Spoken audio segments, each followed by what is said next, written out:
আসসালামু আলাইকুম দর্শক, welcome to night story YouTube চ্যানেলটিতে আপনাদের সবাইকে আরেকবার স্বাগতম। আমাদের ইউটিউব চ্যানেলটিতে আপনারা জানেন আমরা সাধারণত নানা ধরনের ভিডিও আপনাদের মধ্যে শেয়ার করে থাকি। আপনারা যারা আমাদের চ্যানেলটিকে নতুন তারা অবশ্যই চ্যানেলটিকে সাবস্ক্রাইব করবেন এবং বেশি বেশি লাইক কমেন্ট শেয়ার করবেন। আজকে আমরা বেশি কথা না বলে ঘটনার দিকে চলে যাব। আজকে যে ঘটনাটা আমরা বলবো সে ঘটনা সত্য একটা ঘটনা এবং সেই ঘটনা হচ্ছে লাশ ভাই একটা গাড়ির ভূতের ঘটনা, যে ঘটনাটা আমরা আপনাদের শেয়ার করতে থাকি। তো চলুন বেশি কথা না বলে আমরা ঘটনাটা শেয়ার করে দিই। যেভাবে লেখা আছে আমি সেভাবে করছি। 2019 সালের জুলাই মাসের একটি মাসরাত হঠাৎ আমার মোবাইলে ফোনটা বেজে উঠল। ঘুম ঘুম চোখে কলটা রিসিভ করে ঘড়িতে দেখলাম রাত 1:30 বাজে।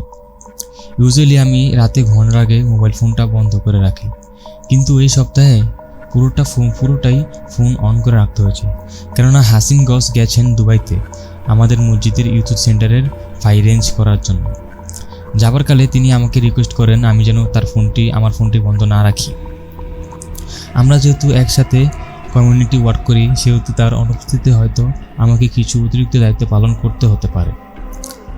সময়ের পার্থক্যের কারণে তিনি যখন আমাকে কল করেন তখন অস্ট্রেলিয়াতে মধ্যরাত। এখনই আমাকে একটি ডেড বডি কালেক্ট করতে হবে। সকাল পর্যন্ত অপেক্ষা করা যাবে না, কেননা এই মৃতদেহটি যেখান থেকে কালেক্ট করতে হবে সেটি একটি ইউজড ক্যান্টার কেয়ার সেন্টার। এখানে মৃতদেহ রাখার কোনো ব্যবস্থা নেই। সকাল হলে অন্য একটি ফিউনারেল সার্ভিস কোম্পানিটি মৃতদেহটি নিয়ে যাবে, আর যদি এরা মৃতদেহটি নিয়ে যায় তাহলে তার মৃতদেহটি ক্রিমেট অর্থাৎ পুড়িয়ে ফেলবে।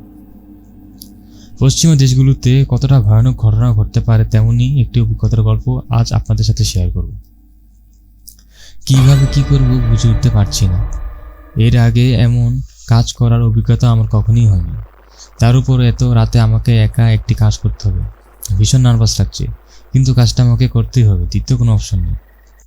হাসিন গস আমাকে মোটিভেট করার চেষ্টা করছে প্রতিনিয়ত। তিনিও জানেন আমার একার পক্ষে এই কাজটি করা মোটেও সহজ নয়, তাই বারবার আমাকে কল করে মোটিভেট করতে সর্বোচ্চ চেষ্টা করেন আমি যেন কাজটি সজাত করতে পারি। শীতের রাত বাড়ি থেকে বের হলাম। প্রচণ্ড ঠান্ডা পড়ছে বেশি দিন। বাইরে বেরোতে মনে হলো ঠান্ডাতে জমে যাচ্ছি। গাড়ির হেডারটা আমার ঠান্ডা দমাতে পারছে না, হাত পা থরথর করে কাঁপছে। এমনিতে আমি খুব সাহসী মানুষ, তবে রাতে ভীষণ নার্ভাস হয়, হয়তো ঠান্ডা একটু বেশি লাগছে। লাশ আনতে হলো, লাশের গাড়ি নিতে হবে। আমার গাড়িটা চলছে লাশ ভাইয়ের গাড়ির ঠিকানায়। শীতের রাতে চারদিকে শুনশান নীরবতা। ধীরে ধীরে গিয়ে লাশ ভাই গাড়িতে উঠলাম। গাড়ি থেকে কপুরপক যাবতীয় পদার্থের তীব্র গন্ধ নাকে এসে প্রবেশ করলো আমার। গাড়ি স্টার্ট দিচ্ছি, কি গাড়িতে স্টার্ট নিচ্ছে না। কনকনে ঠান্ডা হতো, ব্যাটারি ফ্ল্যাট হয়ে আছে। কি করব বুঝে উঠতে পারছি না। এত রাতে হেল্প করার মতো আশেপাশে কেউ নেই। গাড়ির টুলবক্সে জাম্পার দিয়ে পেঁচিয়ে রাখলাম কিছুক্ষণ। আমার গাড়ির সাথে জাম্পারের কেবল কানেক্ট করে কয়েকবার চেষ্টা পর গাড়িটি স্টার্ট হলো। একেবারে শূন্য রাস্তা। আমি আর লাইট পোস্ট ছাড়া তেমন কাউকে চোখে পড়ছে না। লাইট পোস্টগুলো নিচে কুয়াশার চাদর স্পষ্ট দেখা যাচ্ছে। চলছে আমার গাড়ি। নির্দিষ্ট ঠিকানায় পৌঁছতেই 30-40 মিনিটের মতো সময় লাগবে। ঠিকানাতে পৌঁছে গাড়ি স্টার্ট বন্ধ না করেই গেটের দিকে এগিয়ে গেলাম। ডোরবেল প্রেস করতেই একজন ভদ্রলোক এগিয়ে এসে ডোরটি খুললেন এবং জিজ্ঞাসা করলেন, আপনি কি ডেবিটটি নিতে এসেছেন কিনা। নিজেকে মৃত ব্যক্তির ছেলের পরিচিতি আমাকে ভিতরে যেতে বললেন। আমি স্ট্রেট চারটি গাড়ি থেকে না নামিয়ে ভিতরে প্রবেশ করলাম। যে রুমে ডেড বডিটি রয়েছে সেই রুমের সামনে যেতেই দুজন মহিলা একজন এসে জিজ্ঞাসা করলো, আপনি কি ডেড বডি নিতে এসেছেন। আমি বললাম হ্যাঁ। তাদের মধ্যে একজন মহিলা আমাকে ডেথ সার্টিফিকেট আর ক্লিয়ারেন্স সার্টিফিকেট বাড়িয়ে দিয়ে বললেন, এগুলো রাখেন, আপনার জন্য তৈরি করে রাখা হয়েছে। আমি গাড়ি থেকে স্ট্রেচার নামিয়ে নিয়ে আসলাম। রুমে ঢুকতে ভদ্রলোক পিতার মৃতদেহটি স্ট্রেচারে ওঠাতে সাহায্য করলেন। ডেড বডিটি একটি বিশেষ প্লাস্টিক ব্যাগে মোড়ানো। মনে হলো ডেড বডি বহন করার জন্যই এই ব্যাগগুলো তৈরি করা হয়েছে। 3-4 জন মিলে ব্যাগের ভিতরে মোড়ানো ডেড বডিটি স্ট্রেচারে উঠালাম। স্ট্রেচারের বেল্টগুলো ধীরে ধীরে লাগাচ্ছি। বেল্টগুলো লাগাতে গিয়ে অদ্ভুত এক জিনিস অনুভূতি করলো আমার। মনে হলো আমি নিজেই যেন নিজের ডেড বডি স্ট্রেচারে স্ট্রেপ করছি। মনে হলো অনেক দিনের অভিজ্ঞতা হয় একজন মানুষ আমি। অতি সাবধানে এমনভাবে বেল্টগুলো লাগালাম যেন ডেড বডির সামান্যতম ব্যথা না লাগে। আমার সাথে সাথে ভদ্রলোক গাড়ি পর্যন্ত এলেন, বললেন হোসিন গ্যাসের সাথে আমি বিস্তারিত কথা হয়েছে, সকাল 10টার দিকে যাবতীয় কাগজপত্র স্বাক্ষর দিতে আসব। আমি ডেড বডি গাড়িতে উঠালাম, নিশ্চিত হলাম স্ট্রেচারটি সঠিকভাবে লাগানো হয়েছে কিনা। সব কিছু ঠিকঠাক। ফিরে আসছি আমি। এবার গাড়িটি চলছে মসজিদের দিকে। নিজের কাছে মনে হচ্ছে আমি নিজের লাস্ট বহন করে চলে এসেছি। অজানা এক অন্যরকম অদ্ভুত অনুভূতি হচ্ছে আমার মনে। কিছুটা ভয়, কিছুটা অজানা ভাবনা চালাচ্ছিল আশায় ঘরে। ভাবতে ভাবতে কখন যে মসজিদের সামনে এসে গেছি বুঝতেই পারিনি। সকাল তখন 4টা বাজে। ডেভিডটি মসজিদের ওয়াশরুমের অপেক্ষা করছে। ডেড বডিটি ফজর সালাত এখনও 2 ঘন্টা বাকি। আমি বাড়ি এসে ফ্রেশ হলাম। ফজরের পরে এসে দেখলাম 2 জন ভলেন্টিয়ার এসেছে ডেড বডিটি ওয়াশ করার জন্য। তারা জানেন ওয়াশের পর লাশ কোথায় রাখতে হবে। আমি বাড়ি এসে একটু ঘুমিয়ে নিলাম। সকাল 10টার দিকে কল পেলাম, ভদ্রলোক অপেক্ষা করছেন। আমি তৈরি হয়ে 10 মিনিটের মধ্যেই পৌঁছে গেলাম সকল পেপার ওয়ার্কস করার জন্য।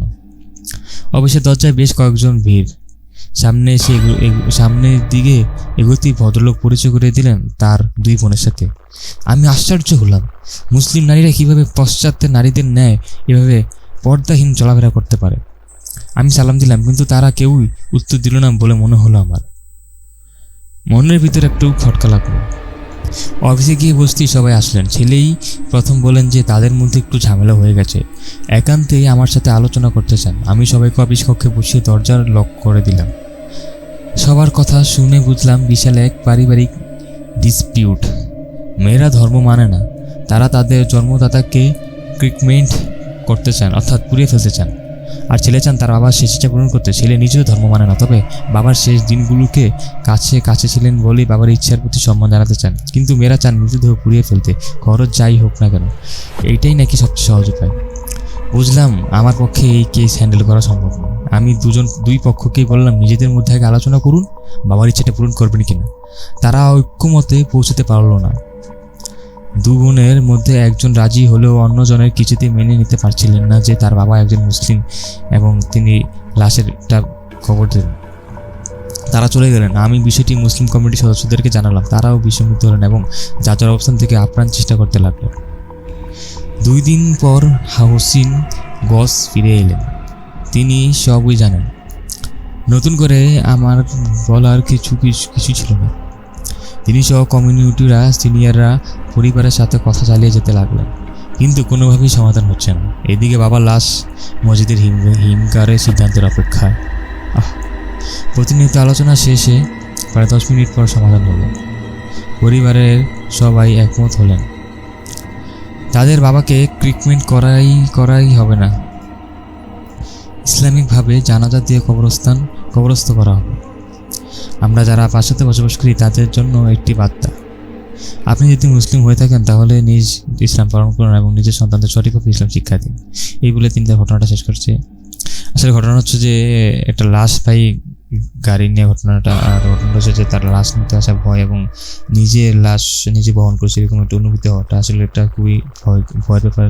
তো আবার মাঝরাতে এরকম একটা বিষয় নিয়ে, তো এটা ছিল তার ঘটনা এবং ঘটনাটা আমার কাছে খুব ভালো লাগছে। যদিও এতটা ভৌতিক না, বাট শিবনী বিষয় আছে যে নিজেদের পারিবারিক মধ্যে একটা দ্বন্দ্ব, বাট আবার সবশেষে সিদ্ধান্ত নিয়েছেন যে মানুষটাকে তারা কবরস্থ করবেন, যেটা করা উচিত। পুরো ফেলাটা ঠিক না, কারণ উনি তো মুসলিম মানুষ, সেই হিসেবে মুসলিম ধর্ম মানা অবশ্যই প্রয়োজন আছে। তো এই হচ্ছে আজকে ঘটনা। আপনারা যদি ঘটনা পাঠাতে চান তাহলে অবশ্যই আমাদের ইউটিউব চ্যানেলে যাবেন। ইউটিউব চ্যানেলের ডিসক্রিপশনে দেখবেন আমাদের লিঙ্ক দেওয়া আছে ফেসবুক পেজের লিঙ্কে যে ইনবক্সে যায় আপনি আপনার ঘটনা পাঠাবেন, আমরা অবশ্যই আপনার ঘটনা পড়ে শোনাবো। আজকে তো ঠিক পর্যন্ত, দেখা হবে নতুন একটা ভিডিওতে। ততক্ষণ পর্যন্ত সবাই ভালো থাকবেন, সুস্থ থাকবেন এবং আমার জন্য অবশ্যই দোয়া করবেন। আসসালামু আলাইকুম।